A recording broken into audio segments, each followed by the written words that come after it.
We talk it out, no time to waste. Ooh, yeah. Face to face, we set the pace. Hey, hey. Love so strong, no need to race.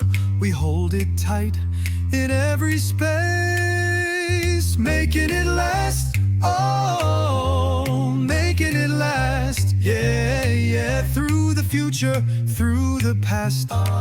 Building it high, keeping it fast. Communication, making it last. Making it last. Oh, making it last. Yeah, yeah. Through the future, through the past. Building it high, keeping it fast. Communication, making it last.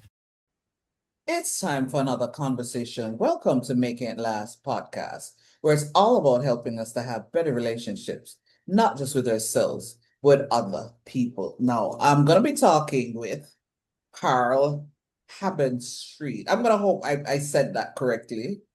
Yeah, it's Okay. very close. Hebenstreit, yeah. Hebenstreit. Okay, Mhm. Hebenstreit. We're going to be talking about the whole idea of, do certain Enneagram types get along better than others, and what is the ideal pairing? But who is Karl? He's a multi-award winning author of 3 books. He said he's currently working on his 4th. He's a certified executive coach, an international speaker, among other things, but those are the things we're going to just, share this time around. But before we get into the conversation, tell us a little bit about your book, because before we started this recording, you told me that 2 of the 3 books are actually on Enneagram types. So tell us a little bit Absolutely. about that. And thank you for having me as a guest, Noreen. I really appreciate it. Mm-hmm. So the very first book I wrote was called The How and Why: Taking Care of Business with the Enneagram. And that grew out of my Ph.D. thesis, which was on helping organizations attract, retain, and motivate employees using the Okay. Enneagram. Okay. So that actually will have some input into what we're going to be talking about later. Mm-hmm. The next book ended up being it just happened. It was a friend of mine was co-authored a book with his mother, and I thought, what a great idea. It was a children's book. And what a great idea to actually help people out from the very beginning of their lives rather than trying to reteach them, get them to unlearn things and relearn new things later on when things are so embedded and so entrenched in us. So then I wrote Nina and the Really, Really Tough Decision, which is a book to introduce the Enneagram to children. And the basic premise of it is making a really tough decision, so decision making. So how different Enneagram types look at the world in order to make a decision. So how we can incorporate all of those lenses and all of those perspectives into our own decision-making process. So it's building the empathy for other people, as well as integrating all that knowledge into our own worldview and expanding it, so that we can make better decisions and even have a better, really more appropriate understanding of the world as we're looking at it through all these different lenses at the same time. Okay. All right. So what does that term mean, though? Enneagram. Oh, so the Enneagram, the actual word, is built from 2 words, enna, which is the Greek word for the number 9, and that means that there are 9 different types or archetypes or basically perspectives, if you want to look at it that way, worldviews. Each one of us is going to subscribe to one of those for our entire lives. We have one that it's a combination of nature and nurture. It's baked and cooked into us when we're young, and we basically end up looking at the world through those lenses, through that lens, for our entire life. And the whole purpose is to understand that there are these other 8 perspectives that we should also be tapping into and really respecting and accessing. Oh, what are they? All the 9 different Enneagram types, yeah. And the gram, yeah. Let me. So gram is in Greek, it means grami, which is a line. And there are all these lines, of course, in the Enneagram, but it's really meant. I think that the interpretation is that there are points. So when someone says Enneagram, they mean 9 points, but it's really 9. Grami is something that's written and it's a line. So that's basically what Enneagram means. And you asked me what the 9 are. Right. Yeah. So the quickest probably way to get it to be fully understood is to look at it in 3 groups of 3. Okay. So there are 3 that are related to the head, three Mm-hmm. that are related to the heart, and three Mm-hmm. that are related to the gut or body or action, if you want to look at Okay. it that way. Okay. So if you want to start from the The top, head. from the head, Mm-hmm. Mm-hmm. there are three different types, which are the five, six, and seven. Five is the more objective way of gathering information, objective data gathering, looking at the good and the bad, and really taking all that data in to create Mm-hmm. it something that makes sense. It's all about sense making, Okay. creating models that will predict how things will interact, how they will forecast the future so that they don't look basically foolish. They want to Mm-hmm. avoid looking foolish. So they Mm-hmm. want to predict what's going to happen so that they're ready, that they're experts and have all the knowledge, have all the wisdom, and not look foolish. Mm-hmm. So that's the fives way of cerebrally looking at the Okay. world. Okay. And those are called, the fives are called the observers or analysts Mm. Okay. or Okay. quiet specialists, and depending on which school you're working with. Okay. So this the other way, the other perspective that we Mm-hmm. have of thinking is the six, the type six, which is the loyal skeptic. Mm-hmm. So whereas the five is much more objective, the Mm-hmm. six is much more worst case scenario planner, looking Mm-hmm. at the dangers that are out there. What's the worst thing that could possibly happen?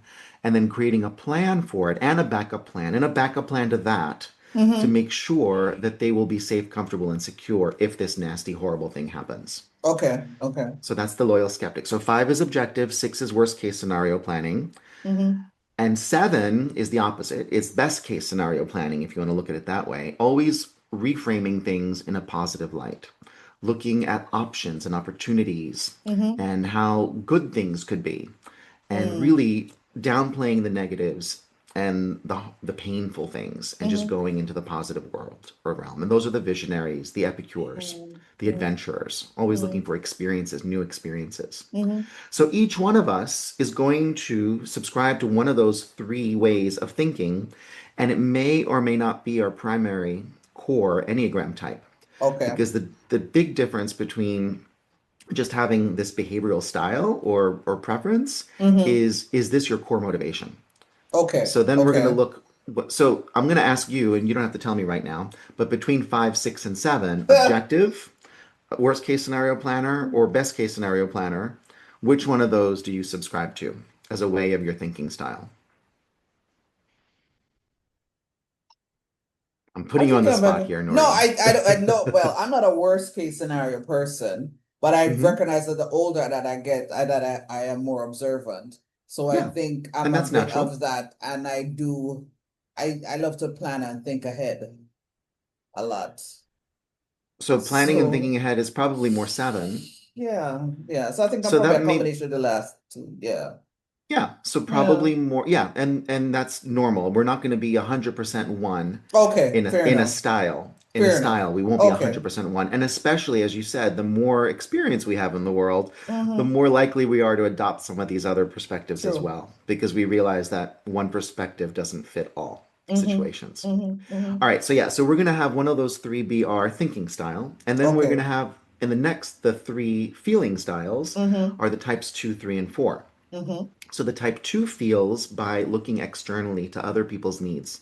They Mm-hmm. downplay their own needs in favor of wanting to be liked and loved by other people and giving other people what they think those other people need. They have an intuition about, oh, I feel that you need this. I'm going to jump in and give this to you.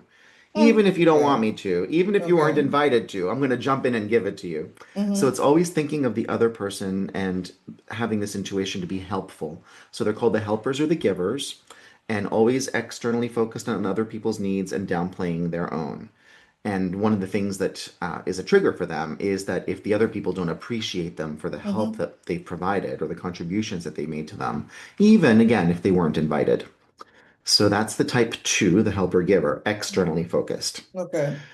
The type three is going to also downplay their feelings, but they're going to be more aware of their needs because their needs are always focused on eyes on the prize. What's the Mm-hmm. goal? What Mm-hmm. needs to be accomplished here in service of their brand, their image, their reputation, Okay. right? So it's always about meeting the goal, exceeding the goal, being Mm-hmm. the best.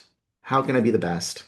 And these pesky feelings are getting in the way, so I'm not going to address them. We're going to just push them to the side and not address them right now because we'll deal with them later, if ever at all. Okay. So that's the way that the 3 addresses feelings, Mm-hmm. right? For the most part. Mm-hmm. Then the 4 is all about feelings. Bring all the feelings internally, their own feelings, really feeling their feelings, and having empathy, true empathy for other people's experiences as well, feeling what other people are feeling. Mm-hmm. So really, it's how the I think therefore I am Mm-hmm. is a Mm-hmm. term that we use for the thinking styles. Right. This is I feel therefore I am for the type 4. It's I'm feeling. I have to feel all the feelings. So between styles 2, 3, and 4, each of us has this preferred way or style of accessing our hearts and feeling. So it's either 2, really intuitively feeling other people's needs and helping them achieve them in order for us to be loved. The 3s, pushing down our feelings and then achieving the goal, because that's what we need to do to Mm-hmm. look good Mm-hmm. and be successful, be the best. Or type 4, really just swimming in all the feelings and just Hmm. living in all the feelings. So between 2, 3, and 4, you can select which one of those is most None. like the none of those. No, what it is though is that part of it applies and part does not apply because Yeah, I'm always. always willing to enter in at those around me because I'm an educator. Mm-hmm. And I live to serve my Mm-hmm. students, serve my Okay. department, serve, yeah. But I'm not about to downplay my feelings anymore. Oh Hey, no. oh, did you say any more? Did Well, you say any more? hold on. Let me say that differently.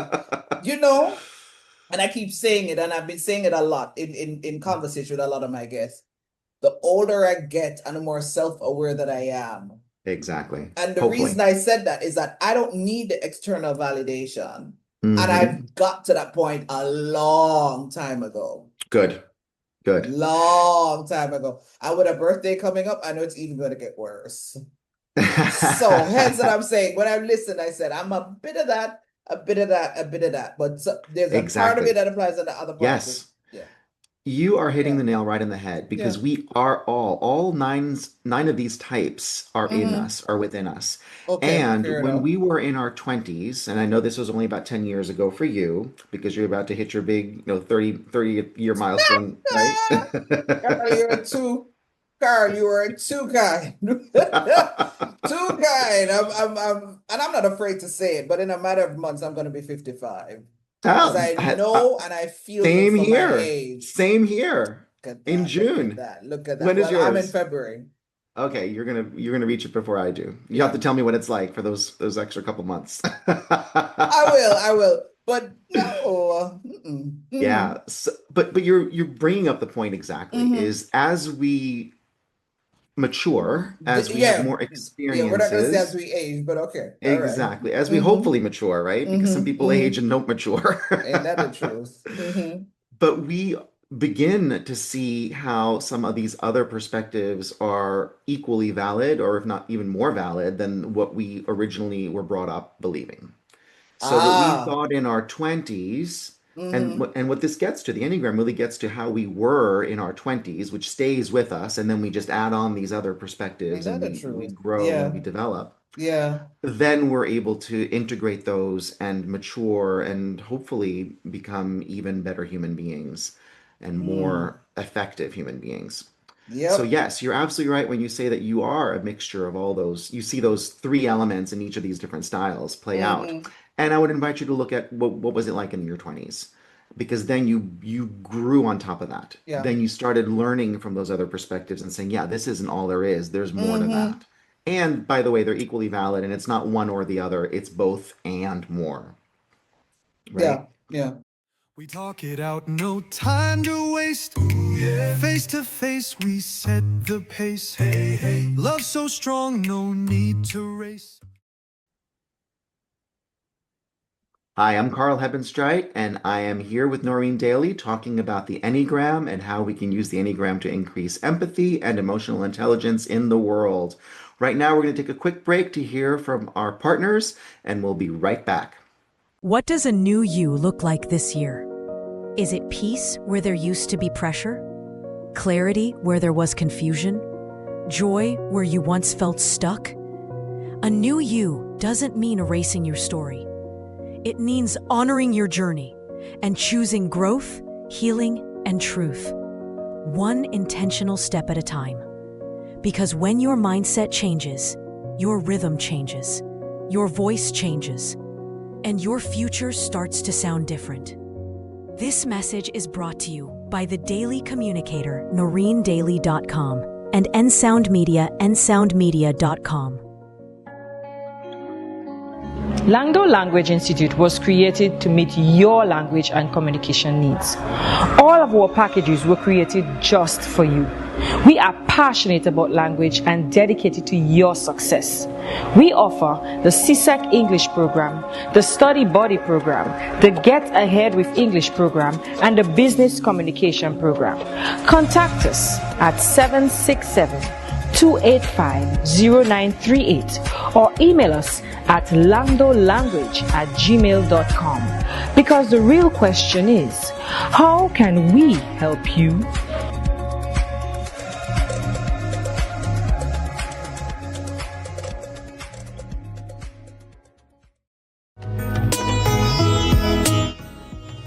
I recently have been coached by the great Miss Noreen Daly. This woman has been full of moments of, I see your potential and I see your dreams that you're afraid to dream. So let's get there and let's do it. Noreen was the one who recognized my flaw, but she didn't leave it there. She led me along the journey of developing my communication skills. She was able to point out some of my weaknesses that I didn't yet notice. She exposed me to so many fundamental pillars of communication. I pray that you have people in your life who are as supportive as she is, who are as much of a gift as she is. And I 100% recommend Miss Noreen Daly as your coach. The truth is, I am who I am today because of Noreen's coaching. Find her. Seriously, find her. Services include communications consultancy, one-on-one coaching, public speaking and debate training, leadership and team building sessions, plus much more. Visit NoreenDaily.com for more info. Noreen Daily, redefining the way you communicate. Welcome back. We're here to talk more about the Enneagram and empathy and emotional intelligence and how we can make better relationships using all of this information. We talk it out, no time to waste. Ooh, yeah. Face to face, we set the pace. Hey, hey. Love so strong, no need to race. And a Yeah, lot, so because yeah. you did mind, feelings, and what's the last one?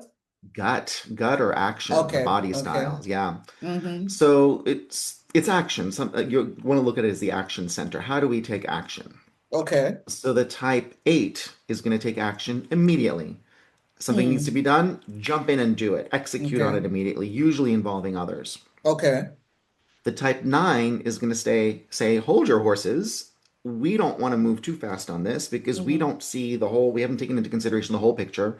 We haven't looked at the whole system. We don't know what all the implications are. We don't want to create any conflict. In fact, everything that we do is going to be so that we don't create conflict. We want to avoid conflict altogether. And the 8s, who are our bosses, protectors, or generals, will say, who cares? Conflict is part of life. Let's get on with it.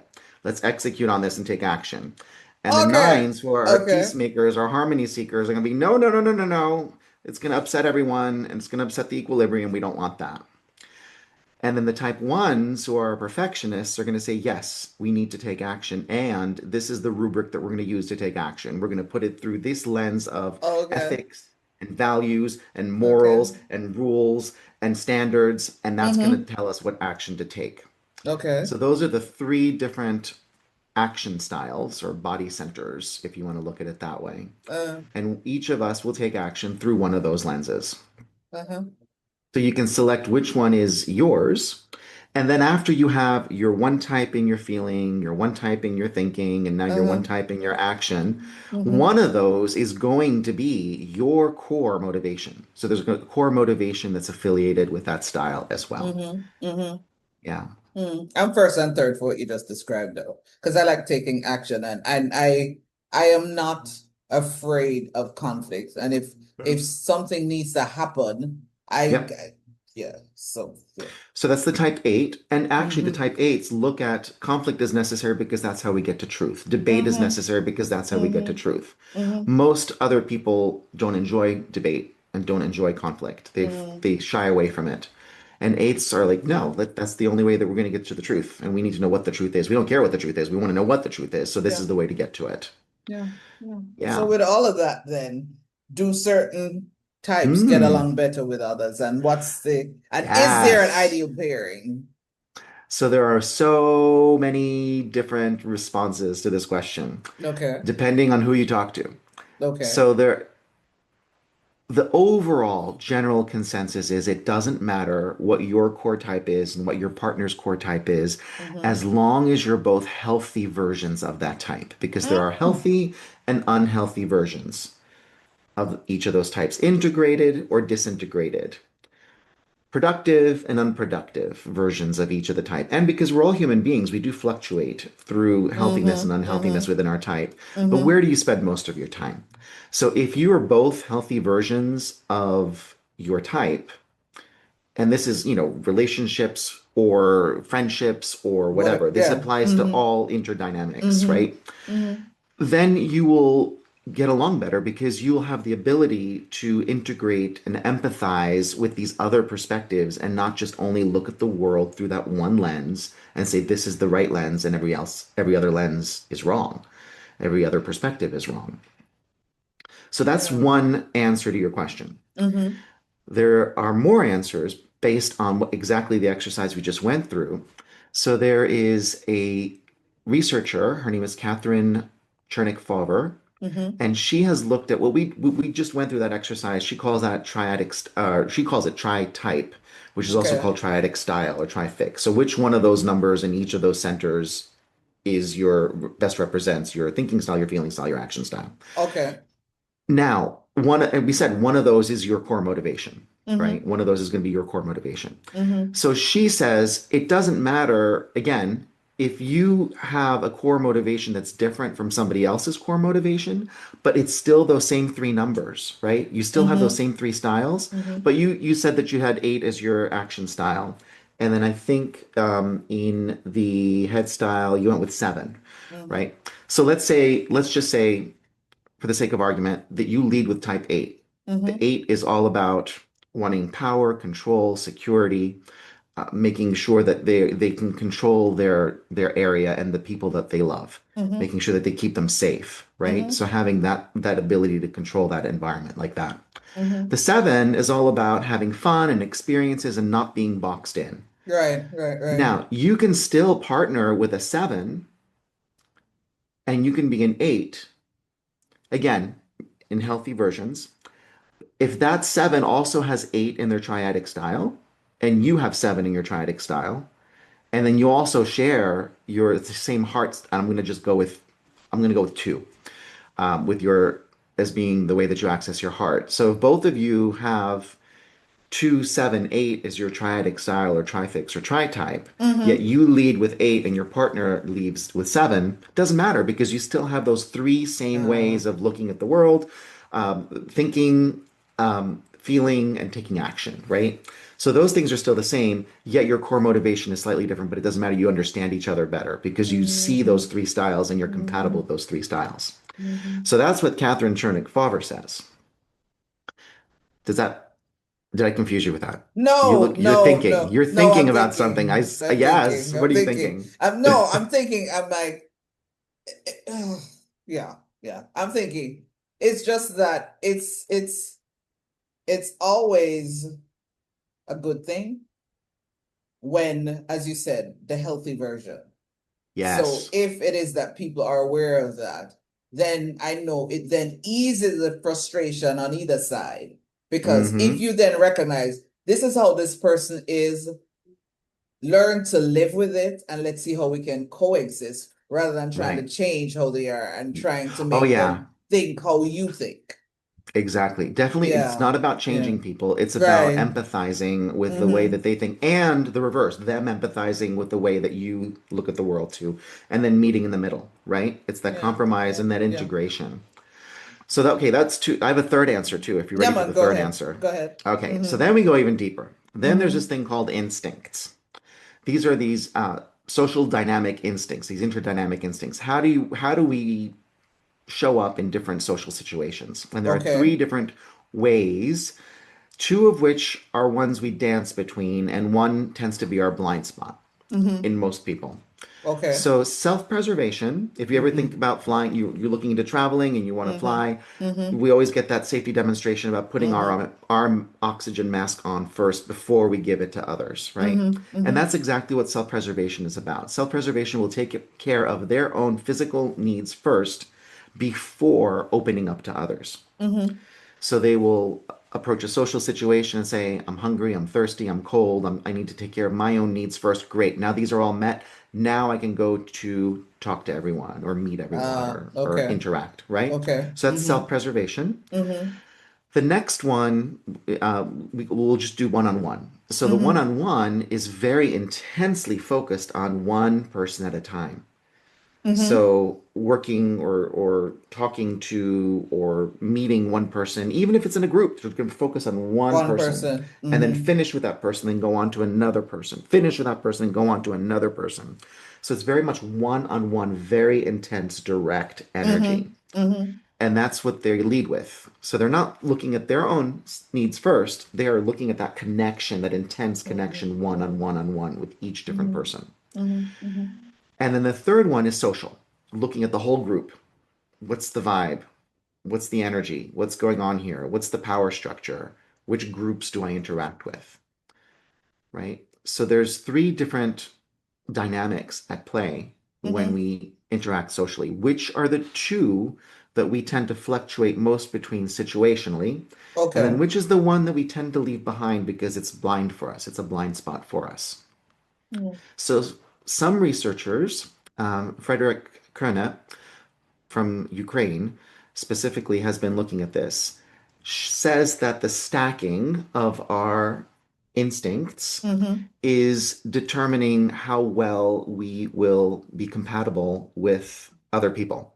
Okay. So, for example, if you lead with self-preservation and your partner also leads with self-preservation, and then your second in your stack is social, and your partner's secondary is also social, and then your one-on-one is blind for both of you, you're going to be so compatible, especially if you have the same triadic style. Okay. And again, going in, there is less chance of misinterpretation, of miscommunication, because you're seeing the world so similarly with all these different facets of being human. Now, that doesn't, and add into that, of course, what we said at the beginning, healthiness level. Right. That would right. dictate absolute compatibility. Now, I'm not saying that people should be running around looking to say, I need the same triadic style and the same stacking in instincts and also a healthiness level, and we need an assessment that dictates that in order for me to talk to someone. I'm not saying that at all. I'm just saying that that would be what researchers are showing in the Enneagram community as being those compatibility factors. The reality, of course, is our own ability to integrate and empathize with all of the other 8 styles other than our own, understanding where we're coming from and what our blind spots are and our developmental needs are, and also having this grace and kindness towards others who are different from the way that we think, the way that we act, and the way that we feel. But understanding that, integrating that, empathizing with it, and that, as long as the other person is doing the same thing as well, that should create a wonderful relationship, a wonderful understanding relationship. Is there like a free test people can do online to There are so many free tests Okay. online, and I would say that I wouldn't recommend any of the free ones because they're free for a okay. reason. Okay. Okay. Fair enough. Fair enough. Fair enough. There are some, I'm a proponent for Integrative Enneagram Solutions. It's a South African company, and they've come up with the most valid Enneagram assessment out there. It's called the IEQ9. Okay. And their website is integrative9.com. And so it does cost money. I think it's about $60 for a very comprehensive questionnaire. You'll answer more than 100 questions and not the same questions. Like you'd answer different questions than I'd answer, because the way that you answer one question then dictates what next question comes up. It's a dynamic test and it has over 1,000 questions to choose from, or 1,200 to choose from, I think. And it narrows it down to what is your core type, what is your triadic style, how much of each of the energies do you have within you, what is your subtype, which are the three instincts, and they combine to along with your core type to make the subtype. So it gives you a lot of information. So if you're really serious about this, I would recommend doing a test that has a $60 investment, which is going to give you accurate results that are actionable, rather than something that you just, don't pay anything for and don't know what to do with. Okay, fair enough, fair enough. As we're wrapping up, Karl, what would you want of all of what you said? What is the one main idea you want my viewers and my listeners to get from this conversation? The one thing I would say is that we need more empathy in this world. And the Enneagram is a way to increase emotional intelligence, and empathy is part of that. So it has our self-awareness, so we would understand our own core types and how that type plays out for our strengths, our weaknesses, our areas for development, our blind spots, and how we can help overcome those. Then empathy for all the other 8 styles. And then ultimately, the third part of emotional intelligence building will be, what are we going to do with it? So how do we integrate those and take action on them appropriately? So that's what I would leave listeners with, is this is a great way to build that emotional intelligence and empathy that is unfortunately lacking in the world right now. Yeah, it's a sad reality, and that is universal. Yeah. Yes. Sad reality. Sad reality. Thank you so much for sharing, Karl. Thank you, Noreen. Thank you for having me. This was Making It Last podcast, where it's all about helping us to have better relationships, not just with ourselves, but with other people. I'm Noreen Daly. Until next time. We talk it out, no time to waste. Face to face, we set the pace. Love so strong, no need to race. We hold it tight in every space, making it last. Oh, making it last. Yeah, through the future, through the past. Building it high, keeping it fast. Communication, making it last. Making it last. Oh, making it last. Yeah, through the future, through the past. Building it high, keeping it fast. Communication, making it last.